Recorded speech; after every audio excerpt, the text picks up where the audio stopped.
I swear to God, if Giraffe Clock sings one more time, Mariato Soloretto, I'm gonna throw myself off a goddamn bridge. I'm gonna throw myself off a goddamn bridge. So, alright, a little dry throat. Got a hiccup here, which is something that I thought was going to be quite interesting for all those folks who actually enjoy Richard Pryor.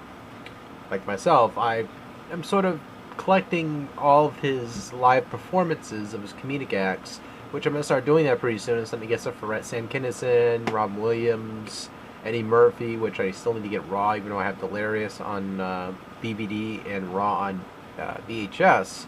So I want to get the DVD version. Though I don't get me wrong, I love VHS like the next guy. You know, it's still a dependable format, but I want to get DVD. It just, you know, it makes sense. So this is supposedly the first live performance. Was on HBO. It was live with Richard Pryor, and you know, Richard Pryor being Richard Pryor. Really good show. It was actually quite nice.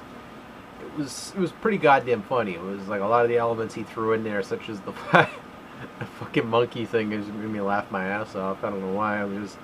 It was crude animal humor, but it was just because it was so it's just the way he was talking about it.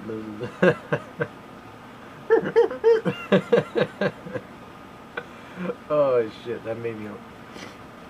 But then, of course, at the end of the show, he threw in some potty mouth humor. It was a pretty funny experience for sure to watch. So, yeah, I mean, if you guys can find this on the cheap, or if you want to use the following website, WB Shop, which is, they have DVDs and Blu-rays and like free shipping, which is very good, free shipping. And you can get this there for about $5.40 something cents. So, there you go. Not too bad. I think I paid, because it was on sale, about $5 and some odd cents a change. But it was really worth it. I mean, especially to get this and be able to sit down and listen to it and watch an experience. And it was definitely very good money, worth well spent. Probably going to watch this a couple more times in the future, because I like to watch these over and over to refresh my memory of some of the jokes. Because it's always good to know he's kept the jokes offhand. It isn't really original work, absolutely not, but still, just catch someone off guard by just blurting one of the jokes out from this video, and then after, when they say, what the fuck, explain, oh yeah, some Richard Pryor's performance there, yeah, his first live performance, and just throw them off their fucking rocker, like, you know. Really good shit, though. You guys have to pick it up. I'm just going to show you quickly what the DVD looks like again. So if you see that in the store for like $5, go after it. Just dive on it. Really good money well spent, I think, for you guys. If you guys enjoy crude humor and Richard Pryor in general, like myself personally, I like him and his Gene Wilder performances together. So there you go. Now, next video item, which has game at the end of it, is this right here. 2-for-1 special here for reviews, even though that was kind of like me reviewing a meatball sandwich with that DVD there. You know, no substance, I guess. So, alright, for the 3DS, hybrid, DS, hybrid, DSi, hybrid, something else I can use, DS cartridges. This, of course, by far, is an excellent game. Now, when I first came into it, it felt like it was going to be a linear experience. Everyone was just overhyping. So I kept on playing it, kept on playing it, kept on playing it, kept on playing it. And all these elements unlocked to me, and in my mind, it was fucking blown. It was like I was playing a game of Skyrim on the DS. Now, as soon as I say that, people go, don't you dare compare Elder Scrolls Skyrim to this shit. It's like it a lot. That's the problem. It's that you have so much freedom to explore and do whatever you want after a certain fragment. Because yes, it does act like a traditional JRPG at first. Opens up, gives you the freedom and to go and do whatever the fuck you want. And they allow you to quick travel to certain areas. Does that sound familiar? Once you unlock an area, you can be able to go back to it without having to backtrack or walk on foot. That sound familiar? So, with that all bearing in mind, and the fruitable fruits of fruit, Dragon Quest IX.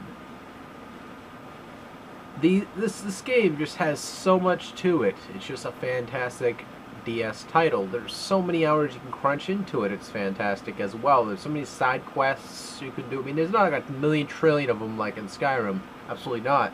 However, if you guys like Skyrim a lot and never ever played a Dragon Quest game in your life, or Dragon Warrior, slided, you know what I mean. This right here is really great. Now, I would show you some gameplay, which I'll probably do that in the future. Get the camera all set up properly and just show a little bit of general gameplay of some of the side quests once I beat the game. Because the cool thing about this is, I noticed it so far, is that once you beat the game, it opens up extra quests, like a ton of extra quests to do. As well as you have a bunch of dungeons you can explore and get good gear from these monsters from, which are called treasure maps. So once you get a treasure map from some character up on a hill, which is Z something or other, it's a mountain with people, not people, but it was a stone mountain. You'll know what I'm talking about once you get up there. It's like a stone village. You'll notice, or you'll know. And then once you get near that area, then you feed this guy like a special medicine. He'll give you a map, and that's you do the Grotto, which is a really deep dungeon that has a lot of tough enemies in it, depending on your skill level, touch your nipples. But overall, great experience. So far I've clocked in over, can't remember, dropping half my remote controls, So, let's see. Going to battle records here real fast. Bear with me. 48 hours and 56 minutes. This is just me every night sitting on this for a couple hours, just laying down in my bed or something like that and just playing it. So, clock that time for me having this to then.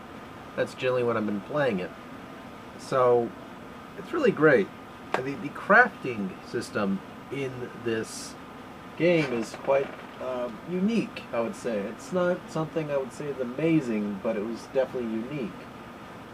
Where it isn't because of the fact that what you do is unique, it's what you have to use which is unique. Like, for example, you use like 3 jelly slimes to make like a dildo or something like that, you know. It's just silly. It's like kiddie kind of crafting from Minecraft or Skyrim, but it's very wild. That's all I gotta say. It's just something they thought out pretty well, and they found the elements people liked from like Elder Scrolls games, and just said, okay, some folks really enjoy this. Let's add this type of element to this game, and it really actually brings out the essence of a Dragon Quest game, which was really nice. It allows you to be explorable.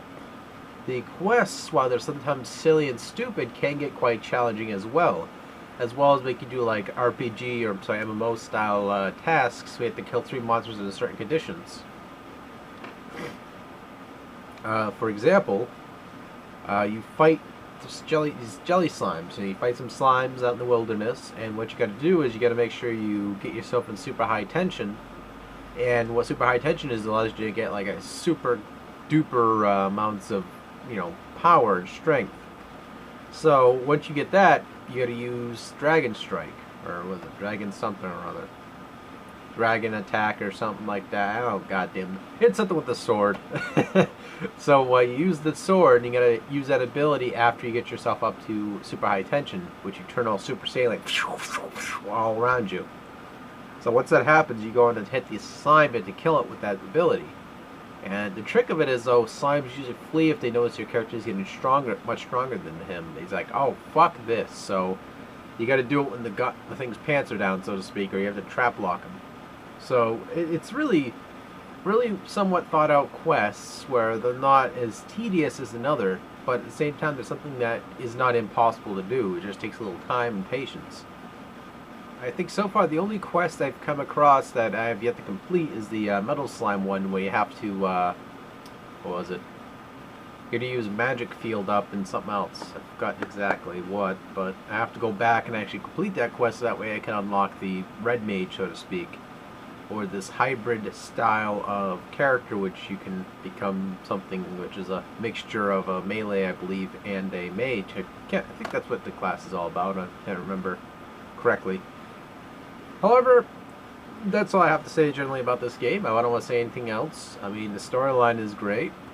You know, the controls are as they are the controls. You can use a stylus to move if you want, or you can use your D-pad with the buttons corresponding to what they are commanded to do.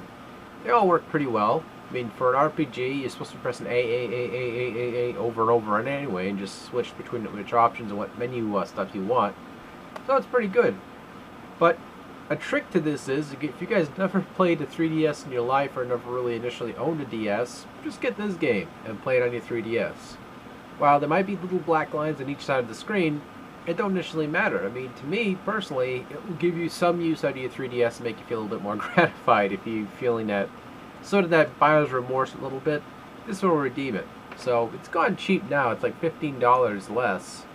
As well as probably, I seen like $7 at one point, but I didn't have no money, which was depressing. However, fantastic title. Definitely grab it. So, yeah, thank you guys so much for watching. I'm apologizing for all the lighting, by the way, and this is you can hear the fan in the background, which most likely will drown in through. And Draft Clock go fuck itself. So, yeah, take it easy. Thank you guys so much for watching, and take care. I'm a musketeer, motherfucker.